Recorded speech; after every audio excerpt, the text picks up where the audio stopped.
यहाँ 17 उसके 5 में। यहोवा यूं कहता है, श्रापित है वह पुरुष जो मनुष्य पर भरोसा रखता है। ना, लिखा है यहोवा यूं कहता है, श्रापित है वह पुरुष जो मनुष्य पर भरोसा रखता है। कौन बोल रहा है इसको?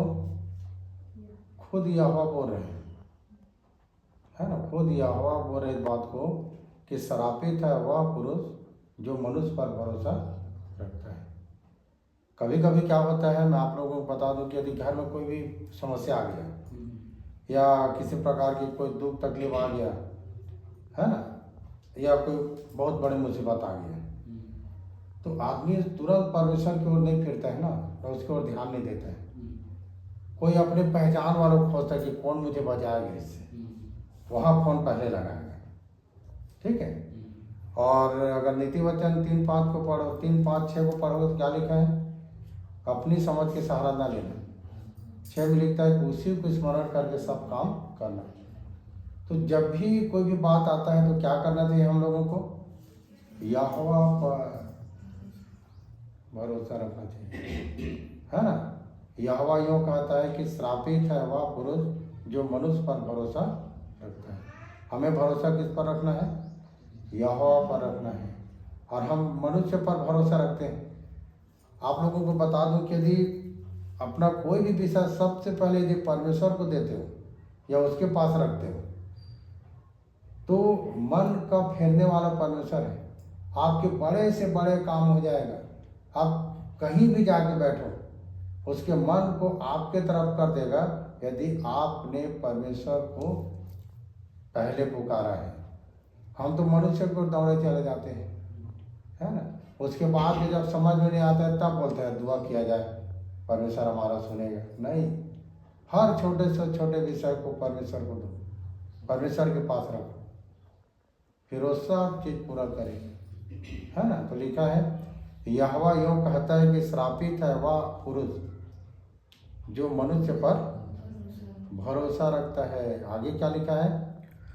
और उसका सहारा लेता है। और उसका सहारा लेता है जिसका मन ईश्वर से भटक जाता है। हाँ, जिसका मन ईश्वर से भटक गया है वही उसका सहारा लेता है। किसका? तो मनुष्य की। और जिसका मन ईश्वर को नहीं भटका है वो कहाँ मनुष्य की सहारा लेगा? वो तो सहारा सीधा परमेश्वर से लेगा, यहोवा से लेगा। इसीलिए लिखा ना, मुझे छोड़ दूसरों को ईश्वर करके ना मानना। यदि उसको सबसे पहले प्राथमिकता देते हो तो आपको संभालेगा, क्योंकि तो हमारा पिता है ना। घर में यदि कोई समस्या पड़ जाता है तो घर के बच्चे लोग पड़ोसी को थोड़ी जाते हैं बताने के लिए कि मैं मेरा ये समस्या आ गया।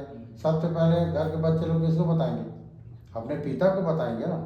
सेम वैसी है, जब हमने परमेश्वर को अपना पिता माना है तो हमारी सारी समस्या उसी के पास जाना चाहिए ना। हमारा भरोसा उसी पर होना चाहिए, है ना।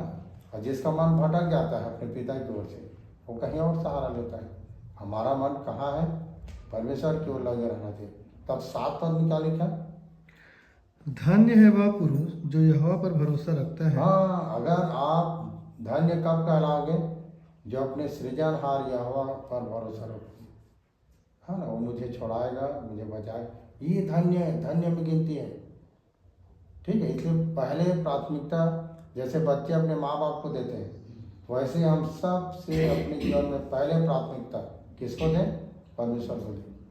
समस्या में नहीं, कभी कभी अच्छी बातों में भी याद कर, है ना। दुख में याद करोगे तो थोड़ी बनेगा, है ना। दुख में सुमरन सब करे, सुख में करे ना कोई, और सुख में सुमरन करे तो दुख काहे को हो। सुख में भी उसको याद करो। जैसे हर बच्चे अपने माँ बाप को सुख में याद करते हैं, उसी प्रकार से दुख में याद करना भी नहीं है। तो हमारा पिता जो परमेश्वर है, सुख और दुख सब में उसको याद करो। हर समझे लिखा ना, हर समय और हर प्रकार से आत्मा में प्रार्थना और विनती करते रहो, है ना। हमेशा आनंदित रहो, मगन रहो, है ना। धन्य है वह पुरुष जो यहोवा पर भरोसा रखता है और